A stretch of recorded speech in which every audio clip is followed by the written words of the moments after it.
연초부터 잇따라 미사일을 쏜 북한 의도를 놓고 많은 분석이 나오고 있습니다. 미국도 추가 안보리 회의를 요청하면서 북한을 압박했습니다. 북한은 오늘 정치국 회의에서 논의한 대미 방안도 밝혔습니다.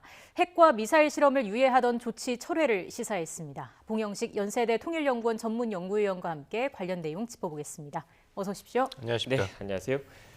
위원님, 지난 2018년이죠. 북한과 미국의 정상이 싱가포르에서 처음으로 만났지 않습니까? 저도 싱가포르 현지에서 취재를 했던 기억이 나는데 그때 당시 현지에서는 북핵 문제 해결될 수 있다. 한반도의 평화 정착될 수 있다. 이런 기대감이 엄청 컸었던 것도 사실입니다. 그런데 북한이 오늘 내놓은 대미 방향, 결국 2018년 싱가포르 정상회담 이전으로 돌아갈 수도 있다. 이렇게 밝힌 거라고 봐야 되는 겁니까? 예, 그렇습니다. 2018년 6월이었죠. 싱가포르에서 트럼프 대통령과 이제 김정은 위원장이 만났죠. 네. 그 전, 2달 전엔 4월 21일에 김정은 정권은 조선노동당 제7기 제3차 전원회의 결정서를 발표했습니다. 네. 그래서 이제 미국과의 정상회담을 앞두고 북한이 선제적으로 평화 무드를 조성하겠다, 큰 전략적인 결정을 하겠다는 발표를 했습니다. 제목이 경제 건설과 핵 무력 건설 병진 노선의 위대한 승리 이렇게 얘기했거든요. 네. 그러니까 이제 북한은 핵무기 병기화를 믿음직하게 이미 실현하였다. 그 차원에서 당시 2018년 4월 21일부터 핵시험과 ICBM 시험 발사 중지하고 공화국 북부 핵시험장을 폐기하겠다. 이런 발표를 했습니다. 예. 그러니까 이번 정치국 회의의 발표는 시간을 2018년 4월 20일 전으로 돌릴 수도 있다. 미국이 정확한 결정을 해야 된다는 메시지를 전달한 것으로 보입니다. 그러니까 다시 말하면 앞으로 그 반응에 따라서 북한도 행동을 좀 정하겠다 이런 의미로 보면 되겠습니까? 예, 그렇습니다. 그렇지만 1월 들어서 벌써 4차례나 북한이 미사일 실험을 했지 않습니까? 그러니까 북한 김정은 정권도 바이든 행정부의 대북 정책, 조율되었다는 이 대북 정책이 무엇인지를 사실 잘 몰라요. 바이든 행정부조차도 모른다는 이야기까지 나오고 있습니다. 네. 정말 오바마 행정부의 전략적인 인내 정책 그대로 하는 것이 아닌가. 그러니까 북한 입장으로서는 첫 번째 목적은 바이든 행정부의 대북 정책이 무엇인가를 테스트해서 알아봐야겠죠. 두 번째는 트럼프 행정부와의 차이가 있다면 그것을 북한이 원하는 방향으로 미국의 입장을 끌고 나갈 그런 조치가 필요합니다. 그 중에 하나가 이런 단거리 중거리 미사일 테스트뿐만이 아니라 2018년 4월 21일에 우리가 선제적으로 양보했던 조치들을 다시 복원하는 것도 포함이 된다. 그런 이제 강한 메시지를 보낸 것이죠. 네. 지금 북미 간의 이런 관계를 좀 정리를 해보면 싱가포르에서 1차 정상회담이 있는 거고 또 베트남 하노이에서 2차 회담이 있었지 않습니까? 그런데 네. 당시에 하노이 회담이 결렬된 게 지금 북한에서는 영변 핵시설을 폐기를 할 테니까 일단 대북 제재 일부라도 좀 완화를 해달라. 그런데 트럼프 행정부와의 좀 이견 때문에 결렬이 됐잖아요. 그리고 네네. 나서 바이든 행정부가 들어서긴 했지만 하노이 회담 결렬 이후의 상황에서 크게 진전이 없는 상태가 계속 가고 있습니다. 거기에 대한 불만도 누적돼 있었다. 이렇게 봐야 되는 겁니까? 당연합니다. 북한 정권에서는 사실 2019년 2월에 하노이 정상회담이 노딜로 끝난 다음에 네. 그 충격에서 새로운 전략을 마련하는데 굉장히 오랜 시간이 걸렸어요. 네. 사실 중간중간에는 이제 새로운 노선을 천명을 했지만 결국에 가서는 그 주체, 자력갱생만을 강조했거든요. 그만큼 새로운 아이디어를 아직 정하지 못했다는 것이죠. 하지만 지난 해 1월 달에 이제 8차 당대회에서는 이제 김정은 정권이 중기 국방 계획을 발표합니다. 5가지 주요 무기 체제를 발전시켜서 국가의 국방 위력을 향후 5년 동안에 강화하겠다 이런 얘기를 했거든요. 예. 그래서 여러 가지 종류의 미사일 시험이 지금 나오고 있습니다. 그 전략, 그 부분에 이제 전략은 정해진 것이죠. 중장거리 그리고 단거리 미사일의 사거리, 그다음에 페일로드, 탄두 중량, 그리고 미사일 방어 시스템을 뚫고 나갈 능력, 속도 이를 개발해서 한국에 있는 주한미군과 일본에 주둔하고 있는 주한미군을 타겟으로 삼을 수 있는 핵 능력을 먼저 과시하고 거기에 나가서 이 단거리 중거리 미사일의 엔진을 ICBM 엔진에 도입하고 다시 핵실험을 재개해서 핵탄두의 소량화에 성공한다면 다시 한번 화성 15호보다 추진력과 사거리가 더 큰 ICBM에 소형화된 핵탄두를 탑재할 수 있다. 시간은 미국 편이 아니다. 이런 메시지를 지금 보내고 있습니다. 예, 일단 좀 진전이 그간 없었던 것에 대한 불만도 있었던 것 같고요. 이 무력 시위를 하는 게 결국 자신들의 핵 보유국으로 인정해달라라는 거를 계속해서 좀 말하는 부분이 있을까요? 예, 그렇습니다. 그렇지만 이제 바이든 대통령은 지난 5월 20일 우리나라 문재인 대통령과의 정상회담에서 그것을 단박에 거절을 했죠. 북한 핵 무기고에 대해서 김정은 위원장이 구체적인 언급을 하지 않는 한 나는 조건 없는 양자 정상회담에는 관심이 없다고 못을 박았거든요. 그래서 이제 북한 입장에서는 지금 계속 한반도에서의 이런 미사일 실험을 통해 가지고 나중에 핵실험도 할 가능성이 있습니다. 그래서 긴장을 최대한으로 끌어올리는 것이죠. 예. 아마 2017년 후반부 같이 한반도의 긴장이 고조됐던 상황을 북한은 다시 한번 시도할 가능성이 높습니다. 그때 북한은 화성 12호, 13호, 14호, 15호, 그다음에 6차 핵실험까지 했죠. 그러니까 트럼프 대통령이 그때 최대 압박 정책으로 나와서 2017년 11월에는 항공모함 세대가 한반도 주변 해역에 다 동원됐지 않습니까? 네. 로널드 레이건함, 루즈벨트함, 니미츠함 그런 사례가 없거든요. 그리고 2017년 8월에는 김정은 정권에 대해서 화염과 분노, 경고 발언까지 했습니다. 이제 김정은 정권은 이제 2022년에 두 가지 정치 이벤트가 있기 때문에 이제 5월에 새로운 대통령이 한국에 등장합니다. 그리고 11월에는 민주당 바이든 행정부가 중간 선거가 있잖아요. 예. 그때까지는 긴장을 최고로 올려서 2017년 같은 상황을 만들고 다음에 2018년 봄과 같이 다시 유화 메시지를 내세고 바이든 행정부 그리고 새로운 한국 정부와 조건 없는 고위급 회담을 하겠다. 평화 노선을 다시 한번 고민해보자 이런 식으로 나올 가능성이 높은데 문제는 바이든 행정부가 트럼프 행정부와 김정은 정권과의 이런 외교 4년 동안을 잘 봤거든요. 그러니까 트럼프 대통령과 똑같이 그래 그러면은 정상끼리 만나서 한번 모든 것을 상위에 올려놓고 한 번에 결정하자 이런 식으로 나온다는 보장이 없다는 네. 게 김정은 정권으로서는 큰 고민입니다. 네.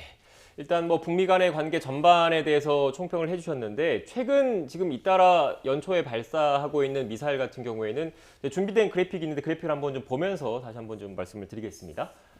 최근 북한이 발사한 미사일 주요 재원입니다. 극초음속 미사일, 북한판 이스칸데르라고 불리는 KN-23 그리고 에이테킴스로 평가받고 있는 KN-24인데 대부분 어떻게 보면 그 남한, 우리나라를 상대로 한 새로운 전술 무기들인 거거든요. 그런데 지금 보신 것처럼 우리가 좀 있으면 대선을 앞두고 정책이 어떻게 바뀔지 모르는 이런 국면에 대남 타격용 신형 전술 무기들을 이렇게 잇따라 발사한다는 것 어떤 의미가 있다라고 봐야 되는 겁니까? 일단은 이제 문재인 정부에 들어와서 그 전자권 전환을 이제 대선 공약으로 발표했지 않습니까? 근데 거기에 조건이 이제 한반도에서의 안보 태세를 한국군이 주도적으로 끌고 나갈 능력입니다. 그래서 문재인 정부가 역대 정부보다도 굉장히 이제 국방 개발에 큰 투자를 했습니다. 근데 북한 입장에서 한번 생각해 보십시오. 그것은 결국에는 세력 균형이 북한한테 불리한 쪽으로 점점 바뀌는 것이거든요. 그러니까 이거 남한에 대해서 위협용으로 미사일을 개발하는 것뿐만 아니라 예. 워낙 한국의 국방력이 점점 앞서 나가니까 그것을 따라잡기 위해서라도 미사일이라든지 신형무기 개발을 계속 해야 돼요. 거기에 더해가지고 만약 이런 미사일에 핵탄두를 탑재할 수 있다면 한국 정부 그리고 국민들은 아무래도 안보 불안을 심각하게 느낄 거 아닙니까? 네. 그러면 다시 한번 한국 정부가 내년쯤에 새로운 정부가 탄생한다면은 다시 한번 문재인 정부의 2018년과 같은 중재자 역할을 기대할 수 있다. 이런 계산도 깔려 있는 것으로 보입니다. 네. 네. 그러니까 지금 북한 입장에서 핵 협상은 결국 상대를 미국으로 생각을 그렇습니다. 하고 있는 거지 미국이 않습니까? 그런데 상대입니다. 대미 협상력을 극대화하기 위해서 이 우리나라 남한의 대선 전국에서 남한을 어떻게 보면 협상의 지렛대로 삼으려고 하는 전략적 의도가 있다 이런 말씀이신 예, 건가요? 그렇습니다. 이제 바이든 행정부가 트럼프 대통령 시절하고 이제 계속 대비돼서 강조하는 점은 뭐냐면 미국은 일방주의를 더 이상 하지 않겠다. 동맹국과 긴밀히 협조하겠다는 것이지 않습니까? 예. 그 말을 뒤집으면 북한 입장에서 본다면은 동맹국에 대해서 북한이 어떤 레버리지를 가지게 된다면 향후 있을 미국과의 협상에서도 그것이 레버리지로 작용할 수 있다. 이런 계산이 있습니다. 네.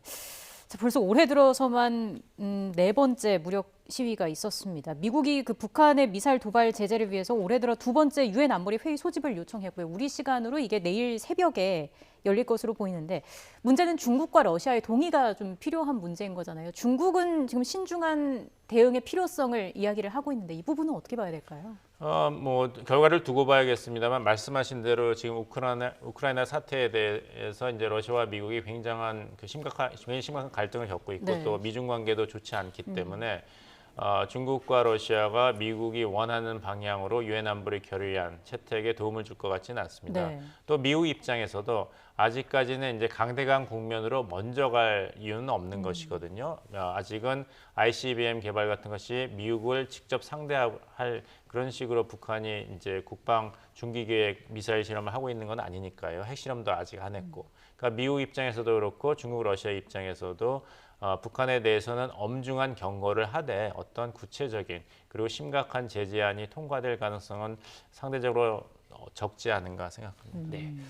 그런데 일단 일각에서는 외교가나 아니면 대북 전문가들 사이에서는 사실 그동안에 수차례 그 대북 제재 결의안이 유엔 차원에서도 나왔고 미국도 독자적으로 지금 대북 제재를 하고 있는 거지 않습니까? 웬만한 제재안은 다 나오긴 나왔는데 결국은 중국이나 러시아의 실행의 문제라고 지적을 하시는 분들이 많더라고요. 이런 상황에서 지금 북한과 중국의 그 사이에 지금 열차가 오가는 모습도 지금 포착이 됐는데 어떤 의도가 있다고 봐야 되겠습니까? 이제 북한이 그만큼 힘든 것이죠. 네. 한번 생각해 보십시오. 2019년 말, 2020년 초부터 저희가 이제 코로나 사태를 겪고 있는데 이제 북한도 예외는 아니거든요. 무역의 90% 이상을 차지하고 있는 중국과의 국경을 봉쇄한 게 벌써 2년이 넘었는데 네. 그렇다면 북한 경제에서의 생필품 조달은 굉장히 힘든 것이죠. 그러니까 이 통계를 본다면은 2020년 대비해서 2021년 작년에 북한이 중국과 한 무역이 41% 감소했습니다. 근데 코로나 사태 발발 전 2019년의 무역 규모인 27억 8천만 달러에 비하면은 작년에 이제 북한의 대중무역 규모는 88.6%가 줄었거든요. 근데 아시겠습니다만 아까 말씀하신 대로 2016년부터 유엔 안보리 결의안 5개가 통과돼서 북한의 주요 수출 품목 5개가 다 수출 금지가 됐지 않습니까? 석탄, 광물, 수산물, 의료품, 인력. 그러니까 2019년 전에도 벌써 북한 경제가 굉장히 힘들어졌는데 네. 코로나 때문에 아주 안 좋은 상태예요. 그래서 이제 북한과 중국 간에 이제 열차가 재개되는 것이 일회성으로 끝날지, 왜냐하면 코로나 방역이 무너지면 김정은 정권도 정말 경제 회복이 어렵게 되기 때문에 신중할 수밖에 없습니다. 그래서 이 추이가 어떻게 될지는 좀 두고 봐야죠. 그럼 올해 북한의 대외 정책 그 결정에 있어서 가장 중요한 변수라고 한다면 뭐가 있을까요? 민생입니다. 이제 내년이 이제 김일성 대통령 그 탄생 110주년이고 주석, 이제 네. 예, 주석이죠. 김정일 위원장 탄생 80주년, 그러니까 소위 꺾어지는 중요한 네. 해인데 2012년에 이제 김정은 위원장이 이제 북한의 최고 지도자가 되면서 그때가 이제 김일성 주석 탄생 100주년이기 때문에 강성대국을 완성한다고 했어요. 세 가지입니다. 핵무기, 그다음에 그 사상, 경제, 강성대국인데 강성대국 목표 3개 중에 하나밖에 달성을 못했거든요. 10년이 지났습니다. 그렇다면 나머지 2개도 달성을 해야 되는데 민생을 잡지 못하고는 민심도 잡을 수가 없죠. 지금 장마당 세대도 흔들리고 있으니까요. 그러니까 핵 무장을 가지고 미국을 압박하는 것도 하나 있지만 나머지 2가지 목표, 민생 해결, 그다음에 사상 교육 여기에도 주력할 것으로 보입니다. 네, 위원님 마지막으로 간략하게 어떻게 보면 지금 이 비핵화 관련된 북핵 문제와 관련된 가장 근본적인 문제일 수도 있는데 한미의 입장에서 바라보는 비핵화는 북한의 핵 무기가 아예 없는 이 비핵화의 의미인데 북한 입장에서 이 비핵화, 북핵 협상은 결국 핵무기, 핵 보유국을 인정한 상태에서 군축 협상을 하겠다라는 그렇죠. 근본적인 차이가 있지 않습니까? 예. 이런 괴리를 좁힐 수 있겠습니까? 모든 건 다 가능하죠. 네. 모든 건 다 가능한데 이제 하노이 회담에서 트럼프 대통령이 이야기한 것은 뭐냐면은 하도 그 영변 포기만 이야기를 하니까 더 크게 생각해 보자. 우리한테 무엇을 원하느냐? 완전한 조선반도 비핵화를 위해서. 그때 김정은 위원장이 확답을 안 했습니다. 그래서 트럼프 대통령은 비핵화의 의지가 부족하구나 해서 그냥 나온 것이거든요. 그래서 이제 바이든 행정부를 설득하려면 적어도 구체적으로 말하는 조선반도의 비핵화가 한국과 미국이 이야기하는 한반도 비핵화와 어디까지 일치하고 그러면 그 일치하는 부분만이라도 서로가 협상을 통해서 실현할 수 있는가 이런 식으로 한 단계 한 단계 나가는 자세를 북한 정권이 보여야지 바이든 행정부도 다시 한번 북한과의 협상에 기회를 줄 것입니다. 네, 알겠습니다. 앞으로 한반도 정세가 또 어떻게 변할지 좀 지켜봐야 할 것 같고요. 지금까지 봉영식 연세대 통일연구원 전문연구위원과 함께 관련된 이야기 나눠봤습니다. 오늘 말씀 고맙습니다. 고맙습니다.